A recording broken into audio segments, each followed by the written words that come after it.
수리남엔 왜 돌아오셨습니까? 왜긴 왜요. 돈 벌러 왔지. 최근 세계적으로 인기를 끌고 있는 넷플릭스 드라마 수리남.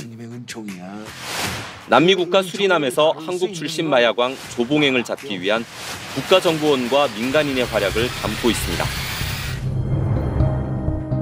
하지만 마약은 더 이상 먼 나라 영화 속 이야기가 아닙니다. 이들이 마신 술에 다량의 마약이 들어있었던 것으로 추정되는데 경찰이 이 사건을 추적해 마약 공급책 6명을 붙잡았습니다. 안경집에선 주사기 10여 개가 무더기로 발견되고 필통에 숨겨둔 저울도 등장합니다. 평범한 식품들처럼 보이지만 라면을 뜯어보고 코코넛을 가르자 감춰둔 마약이 쏟아진 겁니다. 며칠이 멀다 하고 터지는 마약 관련 사건 사고. 이미 마약은 우리의 일상을 파고들었습니다. 마약 청정국을 자부하던 우리나라. 명성은 어디로 간 것일까요?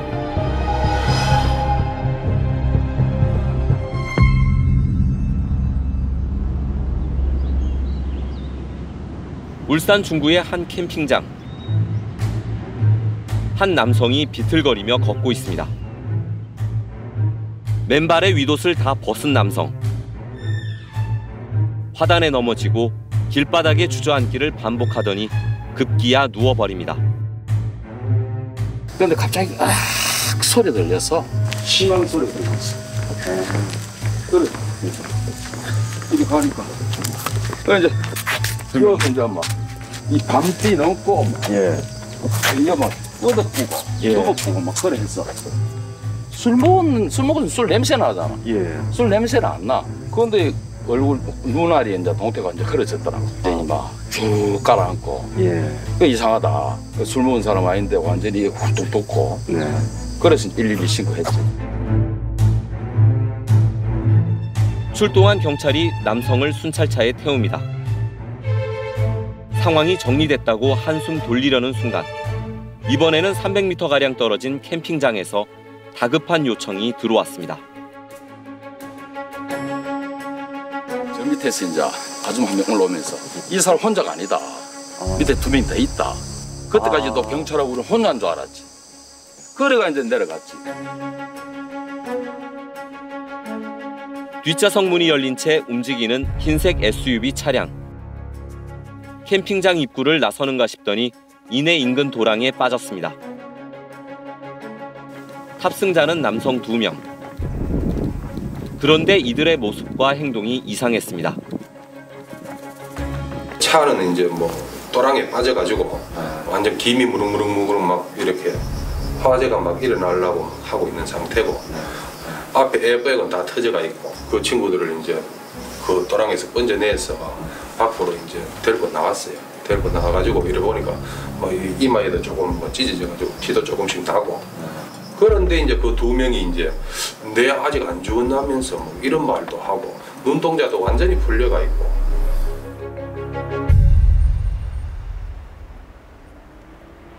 경찰 조사 결과 이들 3명은 친구 사이였습니다. 겉보기에는 특이한 점이 없는 평범한 일반인이었습니다.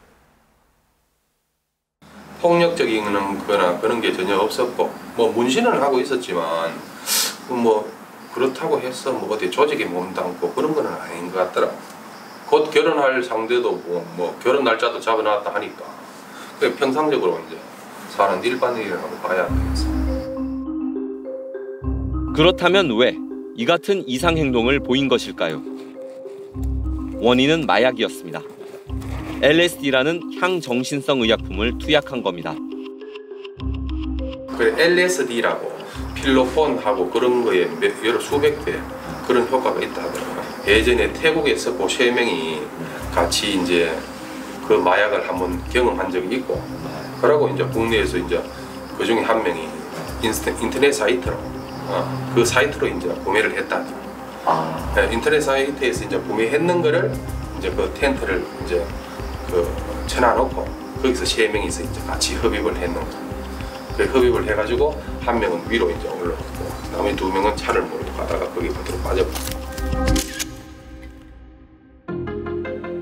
경찰이 출동해 사건이 종료되기까지 걸린 시간은 불과 10여 분. 하지만 야영객들의 평온한 일상을 깨뜨리기에는 충분했습니다. 양이도 많이 놀랐고. 그리고 경찰이 빨리 와가 이제 처리됐는 게 빠르게 처리됐는 게 이제 다행이지. 이거 생긴 지가 한 1년 넘게 됐는데 1년 반 돼 가는데 처음이지. 전국적으로도 처음일걸? 그런 거는 어디 밀폐된 공간에서 하는 줄 알았지. 여기 이렇게 될 줄은 몰라. 꿈에도 몰랐지.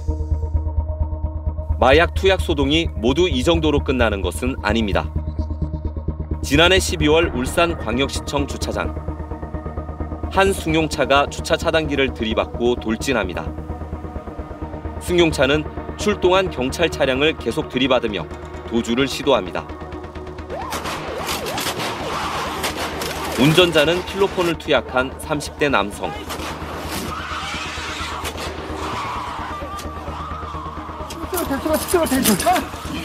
잡았습니다. 하고 있자. 대리 정지. 환각 상태에서의 위험한 질주는 경찰이 실탄을 11발이나 쏜 후에야 멈췄습니다. 지난 10년 동안 우리나라의 마약 범죄는 급증했습니다. 2011년 9천여 명이던 마약 사범은 2020년 18,000여 명으로 치솟았습니다. 특히 20대 이하 젊은 층의 비중이 크게 늘었습니다. 지난해 우리나라 마약 사범 16,153명 가운데 20대 이하는 5,527명. 3명 중 1명꼴로 불과 4년 사이 배 이상 늘었습니다. 젊은 층이 급속히 마약에 중독되는 이유는 무엇일까요? 20살에 마약을 시작해 6년 동안 투약한 한 여성은 호기심이었다고 말했습니다. 19살에서 20살이 지나가는 해 1월 1일 날 클럽을 먼저 가보고 싶었어요. 그래서 클럽을 갔는데 이제 어떤 정말 처음 보는 남성분께서 오는 도중에 먼저 얘기를 꺼내시더라고요. 아니야, 그게 뭐냐고 했더니 뭐 피우는 건데 대마초라고도 하고 이거 피우면 되게 기분 좋아진다, 막 좋다 이렇게 얘기를 하셔가지고 마약이라는 거를 알고는 있었는데 궁금해서 이제 같이 따라가게 돼서 투약을 같이 하게 됐죠.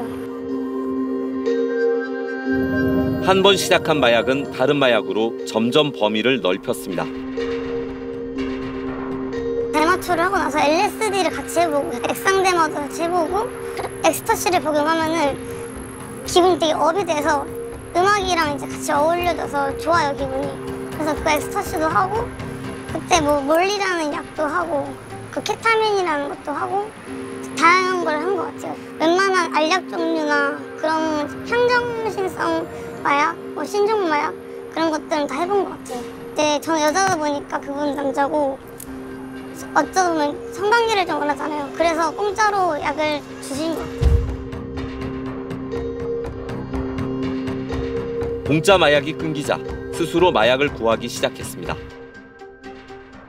그리고 병원에서 구할 수 있는 향정신성 의약품 펜타닐에 빠져들었습니다. 음악하는 친구들을 많이 알게 됐어요. 그 친구들 중에 한 명이 이제 펜타닐을 하는 친구였는데 그 친구가 이제 알려주게 됐죠. 어떻게 좀 구한다 그런 것까지 알려줬던가요? 펜타닐 같은 경우에는 사실 딜러를 통해서 사기에는 너무 비싼 편이고요. 병원에서 처방을 받아가지고 약국에서 사고 그냥 그거예요. 의사가 딜러고 약국이 중간 판매책이고 그냥 저희가 그걸 사는 거예요. 병원 같은 경우에는 정말 그냥 다 쓰러져 가는 병원 있잖아요. 동네 병원, 작은 병원, 뭐 나이가 많은 의사가 있는 병원.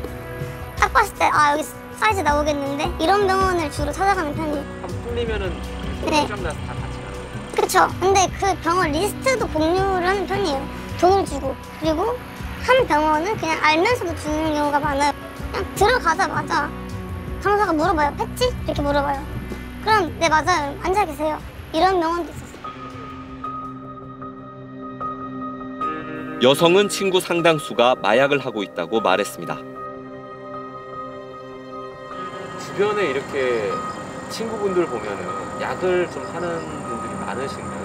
네, 지금 되게 엄청 많은 편이고 더 늘고 있어요. 그리고 원래는 하지 않았는데 그러니까 하게 되는 친구들도 많고 저가 그냥 알기만 하던 동생이었는데 평범한 친구거든요. 평범하게 회사 다니고 그냥 일하고 자기 하고 싶은 거 하고 그런 친구였는데 그 친구가 제가 중독자였으니까 갑자기 어디 전화가 오더라고요. 본인이 이제 필로폰을 시작하게 되었는데 금단이 있다고 어떻게 이거를 하면은 금단 이겨낼 수 있냐 이런 식으로 질문을 하더라고요. 좀 많이 놀랐죠.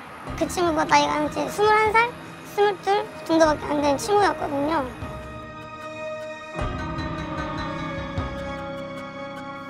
마약 투약에 대한 죄책감이나 거부감은 없는 것일까? 요즘 10대, 20대들 같은 경우는 조심성이 없어요. 그냥 파티를 하죠. 그냥 이제 약이다. 되게 마약이라고 하면 멋있어 보이고 아니면 되게 특이해 보이고 하니까 그냥 거부감 없이 많이들 복용하는 편이고 이게 위험한지도 몰라요. 본인들 그냥 더 기분 좋고 더 재밌게 놀기 위해서 많이들 하는 편이고. 마약 조직이 클럽 등에서 마약을 공짜로 나눠준 뒤 중독된 사람들에게 비싸게 팔기 위한 노림수도 있다는 분석입니다. 뿌리는 경우도 많고 그냥 약을 가지고 있다가 이거를 이제 중독시켜서 나중에 찾아오게끔 하기 위해서 그냥 공짜로 뿌려요, 많이. 필로폰 투약 혐의로 수감돼 지난해 출소한 40대 남성은 마약 중독자들이 보기에도 최근 젊은이들의 마약 실태가 위험하다고 말합니다. 죄인지를 몰라요. 해외 유학을 갔다 온 친구들이 많더라고요. 그래서 미국에 공부하러 가서 거기서 이제 대만은 거의 뭐 합법적인 수준으로 하니까 한국의 법이 왜 이러냐. 그러면 다시 미국 나가서 살아야 되겠다. 그 이유는 이제 거기서 합법적으로 마약을 할 수 있으니까. 그런 답이 대부분이에요. 근데 미국에서 온 친구들은 이제 그거는 이제 자기네 합리화 시키느라고 하는 거고 약물을 굉장히 우리보다 더하게 어린 나이에 경험을 많이 했어요. 펜타닐부터 시작해서 대마, 헤로인, 코카인까지도 경험을 하고 오는 친구들이 있는데 그중에 이제 대마가 가장 또 자기한테 잘 맞고 그리고 이제 한국에 와서는 헤로인이나 코카인 구하기가 미국만큼 수월하지가 않으니까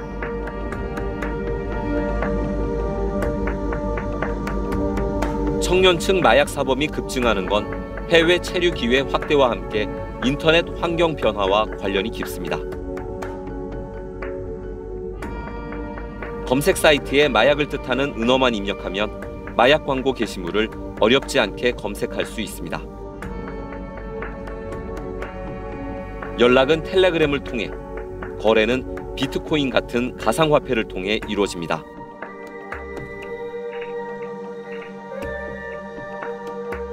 마약 종류와 가격 공지는 물론 마약을 갖고 있다는 인증사진까지 버젓이 올려놨습니다. 취재진은 이중 20대 사이에 유명하다는 한 텔레그램 판매자에 접촉해 봤습니다. 늦은 시간이었지만 마약 판매를 문의하자마자 곧바로 답이 왔습니다. 마약 판매 조직은 전국으로 뻗어 있습니다. 지난해 12월 검찰과 경찰이 검거한 텔레그램 마약 유통 조직 오방이 대표적입니다. 이들은 마약을 공급하고 광고하는 총체, 전국 각 지역에서 텔레그램을 통해 마약을 판매하는 인증 딜러, 그리고 마약을 실제 전달하는 드로퍼로 판매망을 조직화, 체계화했습니다.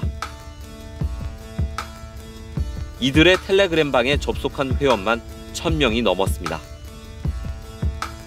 우리가 거대한 대기업에 소속된 그 어떤 사원 다닌다고 하면 그 회사에서 파는 물건을 사도 괜찮다고 신뢰하지 않습니까? 거대한 텔레그램 마약 그룹방 운영자가 보증을 해준다. 매수자로서는 믿고 살 수 있고 판매상으로서도 더 공급망을 늘릴 수 있는 그런 장점이 있다는 것이 인증 딜러 제도입니다.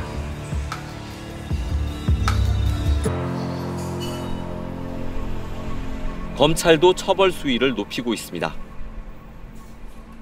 오방 판매자들에게 단순 마약 유통 혐의가 아닌 형법상 범죄 집단 구성죄를 적용했습니다.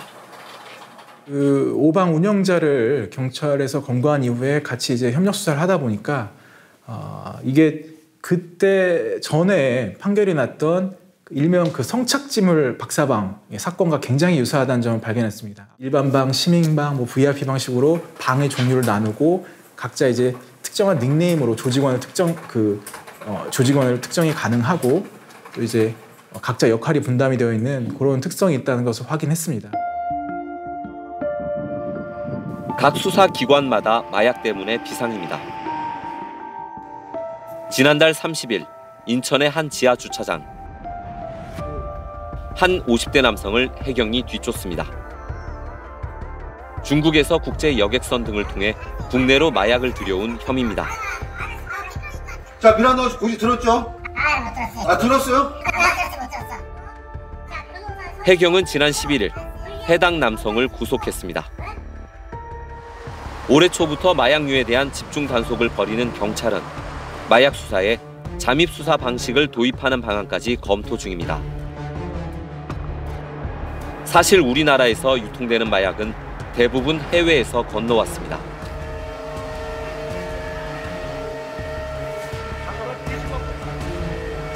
공업용 공구, 통조림, 가정용 조리기구에 이르기까지 모든 게 마약 반입 도구입니다.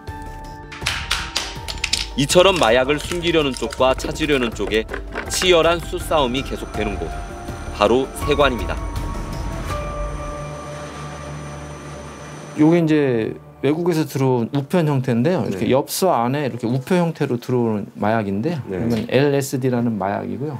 통관할 때 우표만 보였겠네요. 통관할 때는. 그렇죠. 요게 이제 그냥 단순한 서신으로 보일 수는 있습니다만 저희가 이제 정보 분석 내지 타겟팅을 정해서 검사를 해서 요 마약을 찾아내는 이런 상황이죠. 이렇게 해서 들어오면 잡으실 수 있겠습니까?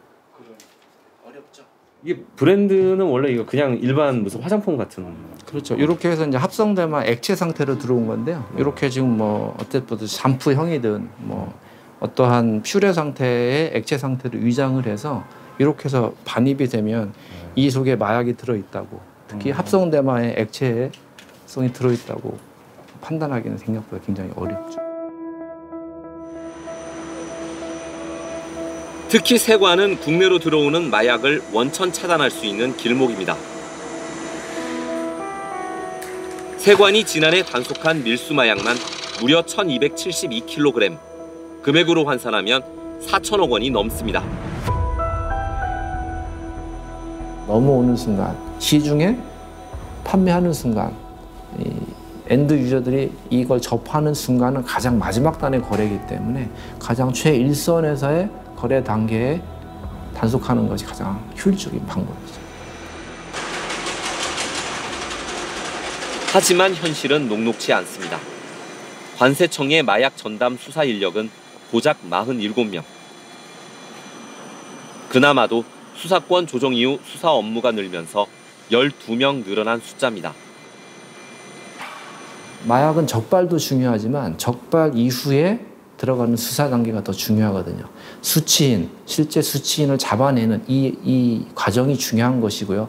거기에 따라서 잠복, 미행, 체포, 구속 등등의 형사소송 절차를 다 거쳐야 되기 때문에 이것이 단순 경제사범이라기보다는 어떻게 보면 강력사범, 형사사범이고 사건 자체가 난해하고요. 그렇기 때문에 그 절차를 일일이 다 밟고 실제 수치인과 실제 밀수 조직을 연결해내서 적발해내는 과정 자체가 어렵기 때문에 현재 관세청 내에서도 좀 힘든 업무로 분류가 되고 있는 그런 시점입니다. 지금 이 시간에도 누군가는 마약이란 유혹에 넘어가고 있습니다. 약을 못 구하잖아요. 그러면은 그때부터 미치는 거예요. 내가 이제 약이 다 떨어져 가는데 금단 10시간이에요. 12시간 지났어요. 그러면은 이거를 참아보고 끊어볼까 이게 아니라 당장 구해야 돼. 병원에 전국을 다니는 거예요. 마약 중독자들의 말로는 정말 쓸쓸하거든요. 모든 걸 잃게 돼요. 가족도 잃고 친구도 잃고 애인도 잃고 그냥 모든 거 다 잃어요. 마약이라 하다 보면 정말 진짜 죽는 길이 마지막 길, 아니면 뭐 교도소를 가거나 마지막에는 정신병원을 가거나 그게 딱 맞는 답인 것 같아요. 그리고 그걸 몸으로 배워서 내가 느낄 때쯤 되면 그때는 인생은 다 허비하고 난 수라는 거예요.